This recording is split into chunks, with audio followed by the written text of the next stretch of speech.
ওই হসপিটালের আশপাশ দিয়ে চারদিকে পানি জমা থাকে। বৃষ্টি পড়ছে, গত 2 দিন যাবত বৃষ্টি হচ্ছে, তো এতে পানি টানি জমা একবারে বেহাল অবস্থা। তো আমরা সরকারি হসপিটালের এই যে নতুন ভবন, এটা আমরা কবে নাগাদ পাইতে পারি বলে মনে হয়? আমাকে সর্বশেষ টাইম দেওয়া হয়েছিল এপ্রিল মাসে, ঠিক আছে, এপ্রিল 2025-এ আমরা একদিন কথা বললাম গণপূর্তে, আগের এক্সচেঞ্জ থাকার সময়।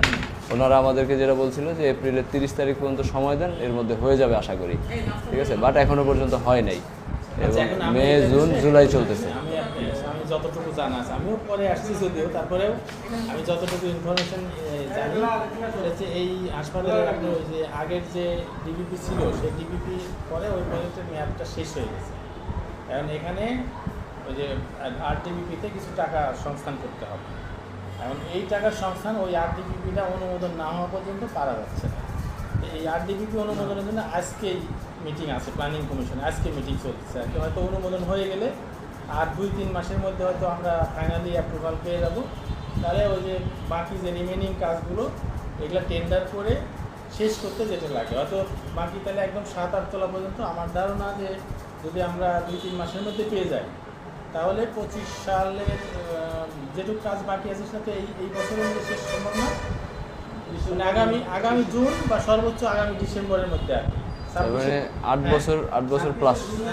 এখন তো মানে আগের আমি আরেকটু বলি আপনাকে, ধরেন আপনার এখানে 6 তলা পর্যন্ত কমপ্লিট হয়েছে, ঠিক আছে, আপনি 6 তলা কি হ্যান্ড ওভার করতে পারেন কি? আমি এখন চাচ্ছি যেহেতু মানুষের কষ্ট হচ্ছে, তাহলে আমরা 6 তলা পর্যন্ত হ্যান্ড ওভার করে এটা করে জনগণ একটু সেবা পায় থেকে, আর বাকিটা আমরা তো একটু দেরি হলে ধাপে করেন, ওইটা সমস্যা হচ্ছে না। আমরা ওইভাবেই সিদ্ধান্তটা নিয়েছি এবং আমরা ওইভাবেই আগাচ্ছি। মাঝখানে ঈদটা না পড়ে গেলে হয়তো বা হয়ে যেতে এতদিন। ঈদ পড়ার কারণে আবার ওই যে লেবার মিস্ত্রি সব চলে গেছে, এখনো আসেনি, কিছু আসছে। এখন মনে হয় ইয়া হবে। এখন বাবুসে আপনি আপনার আমাকে একটু বলেন যে আপনি ঠিক আছে বুঝতেছেন। শুনেন, প্রথম হচ্ছে যে জনগণ দুর্ভোগ করছে সবচেয়ে দীর্ঘদিন হাসপাতালটা থেকে সেবা বঞ্চিত হচ্ছে।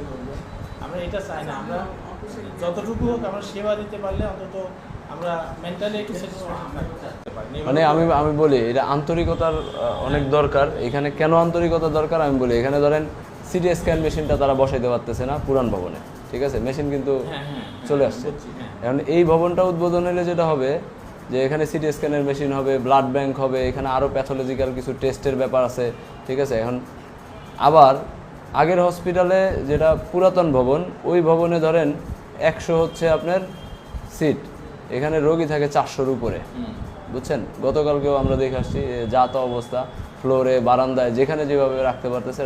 এখন যদি আমাদের ধরেন আমাদের নিজের সন্তানরা, ছেলেরা কিংবা আমরা নিজেরাই যদি অসুস্থ হয়ে সেই জায়গায় ভর্তি থাকি এবং ওই ফ্লোরের মধ্যে থাকতে হয়, কারণ আমাদের তো থাকতে হয় না, কারণ আপনি যদি অসুস্থ হন আপনার এভার কেয়ার আছে, ঠিক আছে, ল্যাব এইড আছে, আমাদের তো সেটা নাই, বা জনগণেরও সেটা নাই, হ্যাঁ, বা সিঙ্গাপুর আছে। মানে কথার কথা বললাম আর কি।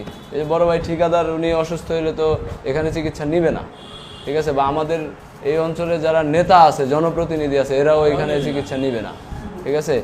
যার কারণে হচ্ছে আপনি এইটাকে সঠিক সুরাহা না করার কারণে যেটা হচ্ছে, আমার এই এলাকায় প্রচুর পরিমাণে ডায়াগনস্টিক সেন্টার, এরপরে আপনার ক্লিনিক, এর ভালো ব্যবসা হচ্ছে। এখানে সিটি স্ক্যান নাই, বাইরে থেকে সিটি স্ক্যান করতে হচ্ছে। এখানে ব্লাড ব্যাংক নাই, বাইরে থেকে ব্লাড ব্যাংকের সুযোগ সুবিধা নিতে হচ্ছে, ঠিক আছে। এখানে ক্রসম্যাচ হয় না, বাইরে থেকে নিতে হচ্ছে। এখন এই যে পুরা ব্যবস্থাপনা, ঠিক আছে, আমরা এটার পরিবর্তন চাই। এবং ধরেন আপনি যে 3 মাসের কথা বলছেন, আমরা আগামী 3 মাসের মধ্যে তাইলে আশা করতে পারি যে 6 তলা পর্যন্ত আপনারা করছেন, এই খুলে দিবেন অথবা বুঝাই দিবেন তাদেরকে, এটা বুঝাই দিতে পারবেন। আর বাকি 1-2 তলা যেটা আছে ওইটা দরকার হয় আন্ডার কনস্ট্রাকশন থাকা অবস্থায়ও আমরা চিকিৎসা সেবাটা যেন ভালোভাবে হয়, তখন সেবা 6 তলা পর্যন্ত চলতে থাকবে, বাকিটা আমরা ধীরে ধীরে হয়ে যাবে। এবং ওটাও যদি অ্যাপ্রুভাল হয়ে গেলে, টেন্ডার হলে তার বেশি সময় লাগার কথা না, তাহলে আপনি আমি যে সময় দিলাম তার আগেও হয়ে গেলে হয়ে যেতে পারে। আচ্ছা, আর আরেকটা বিষয় হচ্ছে আপনাদের এখানে যারা তদারকি করে তাদের অনেক গাফলতি আছে, ঠিক আছে। আপনারা একটু খেয়াল করবেন যেন হসপিটাল হচ্ছে পাবলিক প্রপার্টি, সেবাদান প্রতিষ্ঠান, ঠিক আছে। এটা ওই এনএসআই বিল্ডিংয়ের মতো না, কিংবা এটা প্রাইমারি স্কুলের বিল্ডিংয়ের মতো না, কিংবা ধরেন এটা ডিসির বাংলোর মতো না। এখানে হাজার হাজার মানুষ প্রতিদিন আসে, ঠিক আছে। তাহলে এই মানুষগুলার সেবা নিশ্চিত করতে আপনাদের যত দ্রুত সম্ভব আপনারা এটা করে দেন। আপনাদের প্রতি আমরা অনুরোধ করছি যে আমরা দীর্ঘদিন যাবৎ ভোগান্তির মধ্যে আছি। রাস্তা নতুন ভবন নিয়ে যেই সংকট ছিল এতদিন, 2018 সালে যেই ভবনের অনুমোদন দিয়েছিল একনেক, এবং সেখানে বাজেট ছিল 35 কোটি টাকা। এরপরে পর্যায়ক্রমে এই বাজেট বেড়ে দাঁড়িয়েছে 48 কোটি টাকা।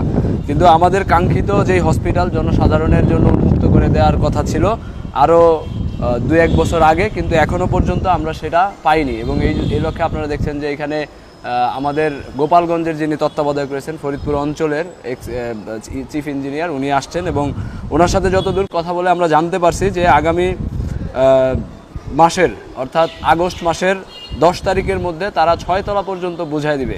তো এটার যদি কোনো রকম কোনো ব্যত্যয় হয় তাইলে আমরা আরও কঠোর কোনো কর্মসূচি কিংবা কঠোরভাবে তাদেরকে আমরা জবাবদিহিতার আওতায় আনবো। এবং এটার জন্য যদি আমাদের আরও কোথাও যেতে হয়, তাদের বড় অফিসারের কাছে যেতে হয়, সেটাও আমরা যাব। কিন্তু একটা বিষয় আপনাদেরকে বলি যে এই যে জনজীবন কিংবা আমাদের শরীয়তপুরের নাগরিকদের চিকিৎসা সেবা কার্যক্রম এটি বারবার ব্যাহত হচ্ছে। আমরা দেখছি যে পূর্বের যে পুরাতন যে ভবনে চিকিৎসা কার্যক্রম চলছে সেখানে 100 শয্যা বিশিষ্ট হলেও প্রতিদিন প্রায় 400-র উপরে রোগী আসে। তো এই বিবেচনায়, একটি মানবিক বিবেচনার দিকে লক্ষ্য করে পুরো ভবন যদি তারা এই আগামী 1-2 মাসের মধ্যে বুঝাই দিতে না পারে, তো সেক্ষেত্রে তাদের বিরুদ্ধে ব্যবস্থা আমরা নেওয়ার আহ্বান জানাবো সরকারের প্রতি।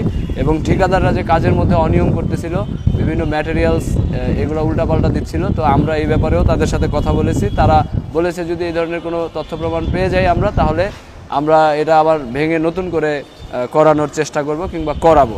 ঠিক আছে, এই হচ্ছে আপডেট। আমরা চাই যে আগস্টের 10 তারিখের মধ্যে আমাদের এই নতুন ভবন উন্মুক্ত করে দেওয়া হোক। ধন্যবাদ।